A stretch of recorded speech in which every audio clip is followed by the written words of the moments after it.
бащата влиза в живота на детето през майката. И по-лошото.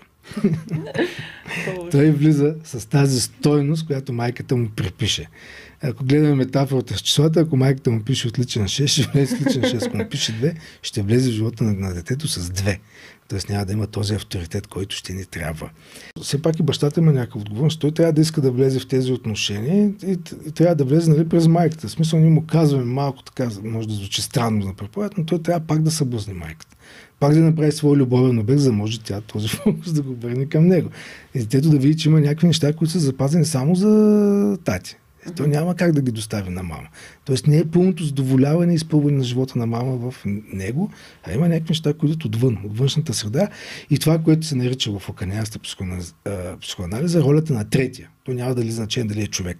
После това е третото нещо, извън системата майките, което привлича вниманието на майката.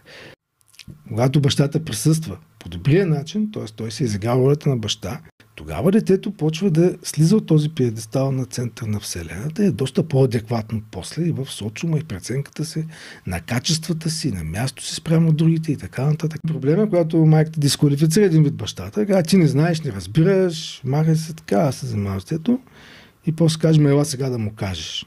Да. И бащата идва и му казва. Ама няма никакъв авторитет. Кой го слуша тогава?